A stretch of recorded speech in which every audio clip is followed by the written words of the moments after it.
Now, switching from private sector to government, switching from the Philippines to a place nearby, but within the Indonesian territory, Gorontalo, we're going to invite Pak Budianto Sidik from the Gorontalo Province Administration. His innovation is in e-monitoring and evaluation.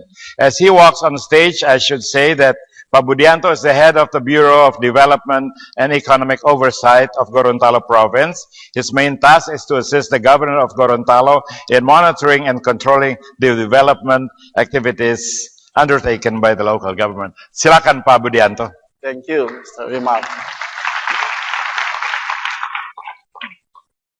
Good morning, ladies and gentlemen.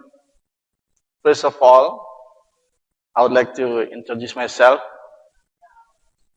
My name is Budianto Sidiki,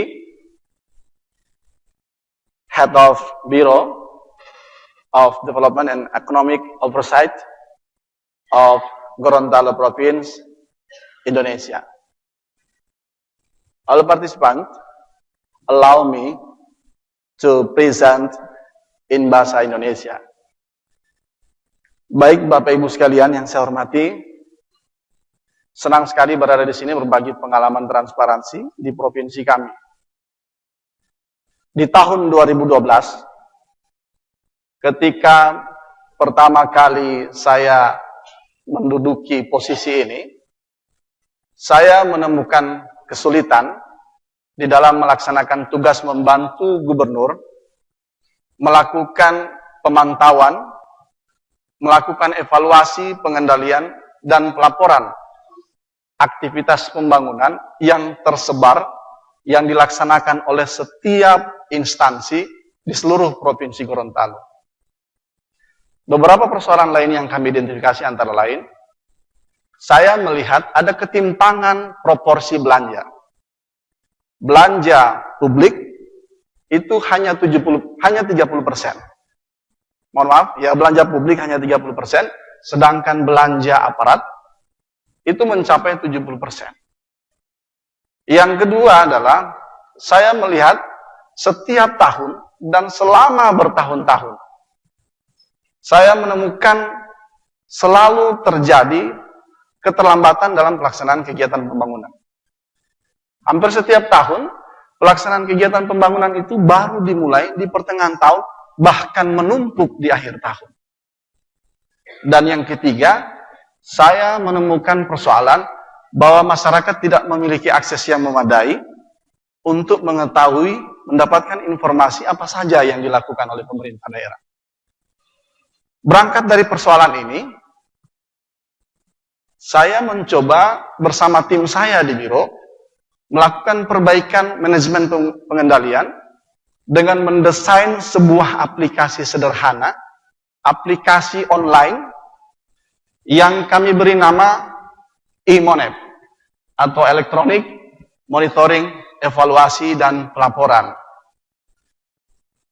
Konten dari aplikasi ini adalah seluruh program dan kegiatan beserta item-item pembiayaannya, kemudian proporsi belanja antara belanja aparatur dan belanja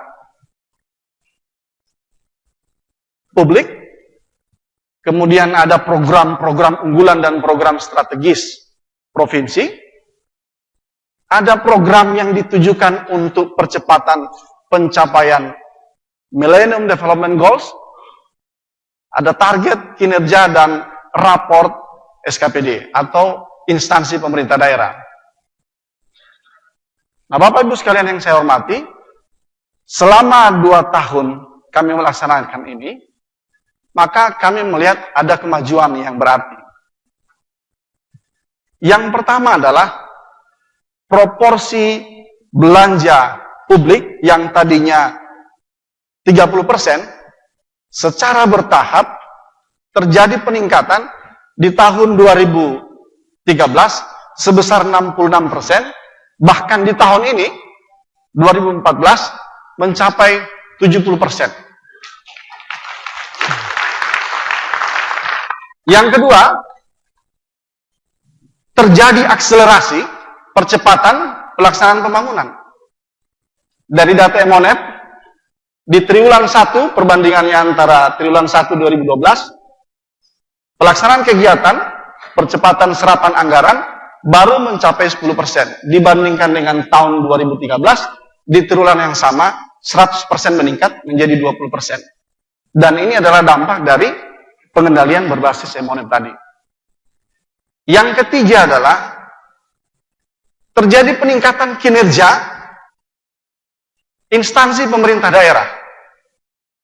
Dan semakin kecilnya peluang instansi-instansi pemerintah daerah untuk terjadinya penyimpangan atau korupsi. Sebab masyarakat bisa mengakses langsung seluruh rangkaian kegiatan sejak pertama sampai selesai. Ini dampak dari pelaksanaan Emonep. Bapak Ibu sekalian yang kami hormati, ke depan kami melihat kami terus melakukan perbaikan aplikasi ini, menyempurnakannya terus, dan kami berharap ke depan nanti bahwa transparansi pelaksanaan kegiatan pembangunan itu bisa terjadi sejak tahapan perencanaan sampai tahapan evaluasi dan pelaporan. Dan ini hanya bisa terwujud jika kita dengan serius mengintegrasikan seluruh sistem informasi, seluruh aplikasi yang berdiri sendiri-sendiri, berdiri parsial, perencanaan, penganggaran, pelaksanaan, dan audit ke dalam sebuah database yang dikelola bersama dan bisa diakses oleh seluruh masyarakat. Khususnya ini kalau terjadi pada tahapan perencanaan dan pembahasan pengalokasian anggaran. Karena pada tahapan inilah sering terjadi kompromi dan sangat tertutup serta bersifat transaksional. Bapak Ibu sekalian yang saya hormati, di akhir penyampaian ini saya ingin menyampaikan gagasan atau pandangan kritis saya. Yang pertama, data dan informasi yang akurat akan melahirkan strategi yang baik. Yang kedua, transparansi esensinya adalah kejujuran. Pemerintah berani jujur kepada masyarakat, berani menerima kritik dan masukan. Dan yang ketiga, Emonep hanyalah tools penunjang. Komitmen pemimpin dan para elit akan sangat mendukung terciptanya transparansi. Visi pemimpin yang tegas, yang ikhlas akan menciptakan, akan membawa transparansi, meningkatkan kinerja pemerintah daerah. Sedangkan pemerintah daerah yang hanya menjadikan transparansi sebagai isu politik, maka transparansi pemanfaatan aplikasi ini akan menjadi senjata makan tuan karena mempertontonkan kebobrokan penyelenggaraan pemerintahan daerah. Di awal kami menerapkan ini, kami mendapat banyak cemoohan, penolakan. Tetapi secara bertahap akhirnya Emonep ini menjadi sebuah kebutuhan. Demikian yang bisa kami sampaikan, Bapak Ibu sekalian. Terima kasih. Thank you very much. Thank you, and again, congratulations. You must be as excited as I am if we remember that 15 years ago we could not have heard such an exciting demonstration of innovation from an Indonesian government official. So I'm curious because I cannot comment on the other countries, but I hope we are getting there overall through people like Pak Budianto.